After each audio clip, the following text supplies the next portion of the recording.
I mean, they say, some track and field athletes don't hit their prime until 26, 27, 28, and, that's around the corner for me. So, I'm just hungry and ready to go for next year and, just have a dominant streak. I mean, that's what I need and that's what I want. When you been where I've been, make it hard to fail, 'cause I'm the realest business. Y'all know if you're hit magic in that. The work that I had to put in to get to this point, it's a lot of work. I had to make a lot of sacrifices when it comes to diet, sleep. I had to cut off social media. I just had to make sure to be 110% just about track and field.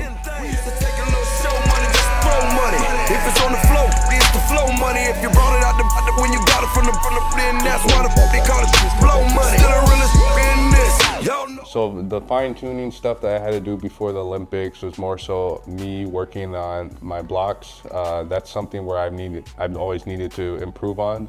They're a lot better over the last 4 years, like they're 10 times better.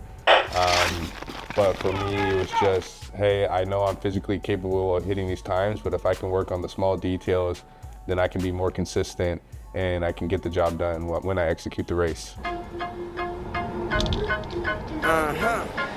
That's right. Carter 3, come on. Yeah.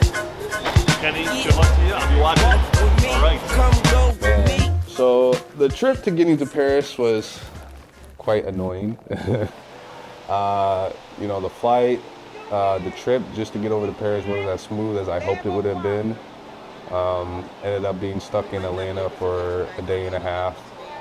So no one really likes that. And then once we finally got to Paris, we were dealing with the jet lag. So just the journey in itself was a lot.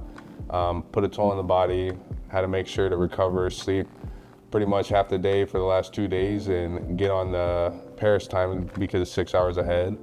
But yeah, once I got there, it was just a matter of just getting my body ready to run these 6 rounds, maybe 7 with the relay, and just get the job done. This is Kenny Bednarek, the 25-year-old from Rice Lake, Wisconsin, who won Olympic silver in the 200.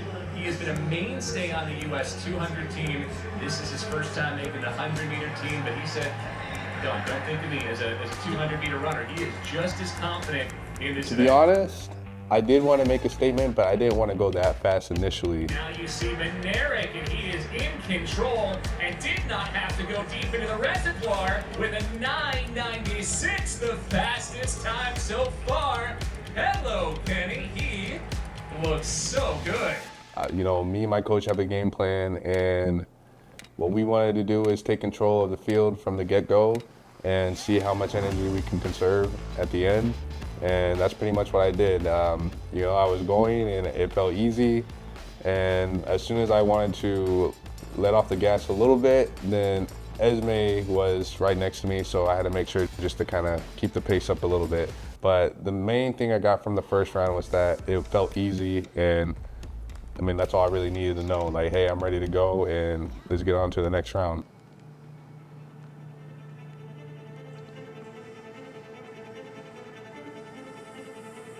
So coach and I spoke and basically said, if we stay with Kashane, we get the win. And that was the goal in the race, is just get out, push out of the blocks, get out with them boys, because usually if I get out with them, then I can have my top end speed take over and then I can get the job done. An extraordinary atmosphere from an extraordinary lineup of men. It's pretty even at the moment. Kashane trying to find a way through. Can the Jamaican do it? Oh, it's so close.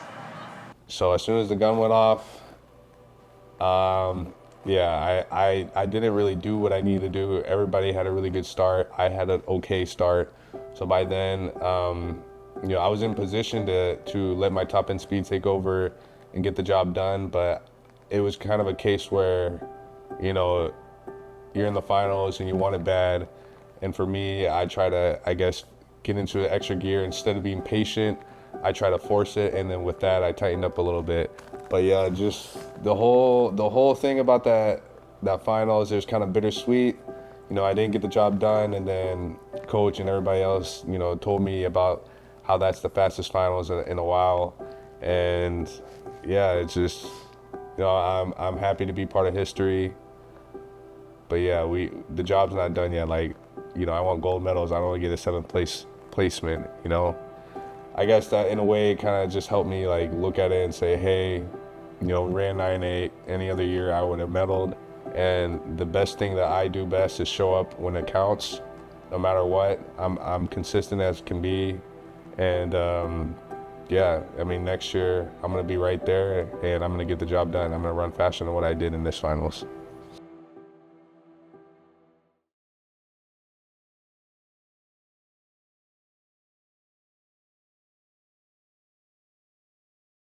You know, we talked earlier.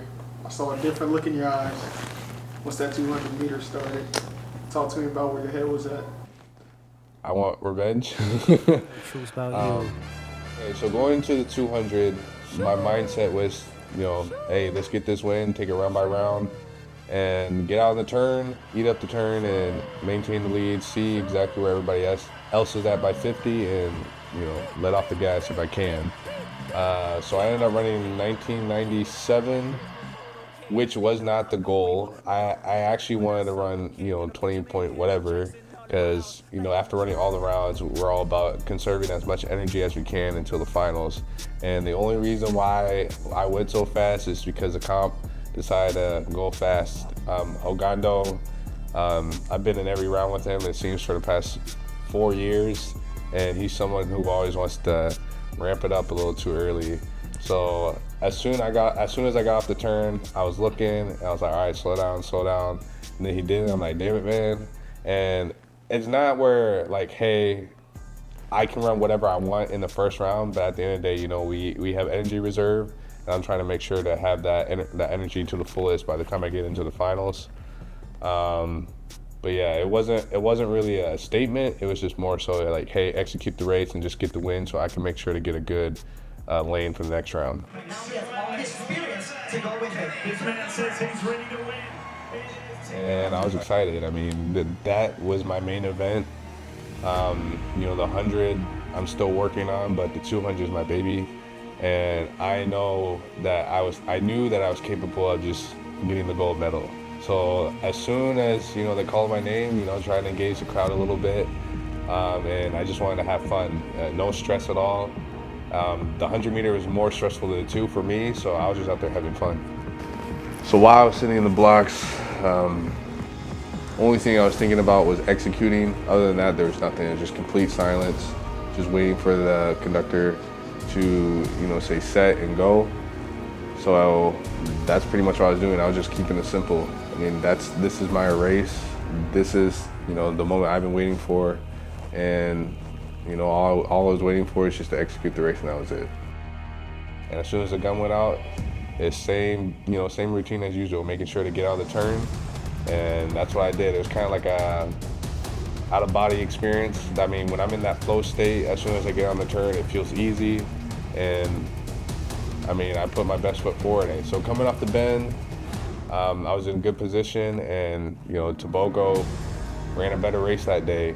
He was running for his mom, and I mean, he had a really crazy 100 meter, last 100 meters. So for him, I mean, congrats. I'm happy to be back on the podium.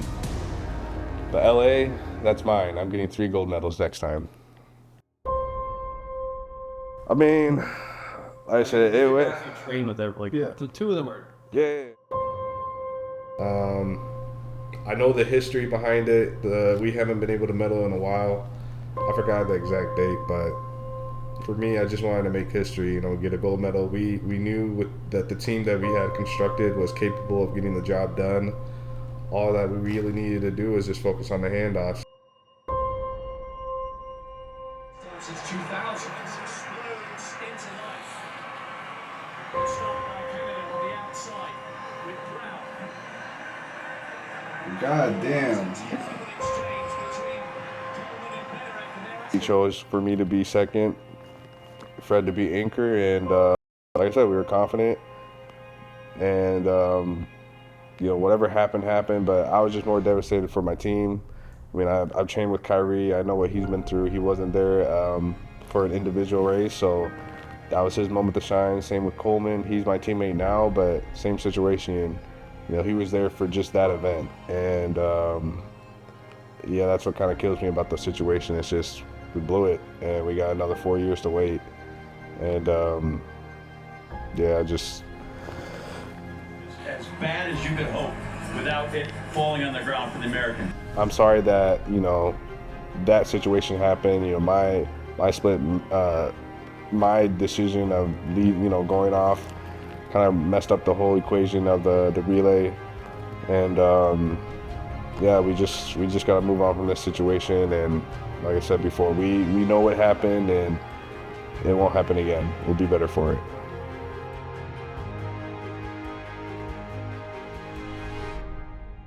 Family and friends in Rice Lake showing out today for Kenny Bednarek, known as Kung Fu Kenny. He's bringing home silver from the 200-meter race. As Mary Jo Ola reports, the strong finish fueling excitement and pride across our state. Just seeing, you know, the people come together, seeing the love and support by people that know who I am and people that don't know who I am. I mean, me inspiring them in a type of way, you know, their kids. It just, I mean, actually, it means a lot to me, just to kind of just give something back to people that I don't know. Like, they can go back and be inspired, or, hey, I saw, you know, Kenny Bednarek or Kung Fu Kenny, and my kids love seeing him, and, you know, he's a role model, like inspiring the kids to become better athletes or just, you know, better versions of themselves. And, you know, just seeing that, it puts a smile on my face. So with this whole experience, if there's one thing that you learned about yourself and the best advice you can give to yourself? So basically, on the world stage, I'm the best American in 200 meters, and nothing's going to change that.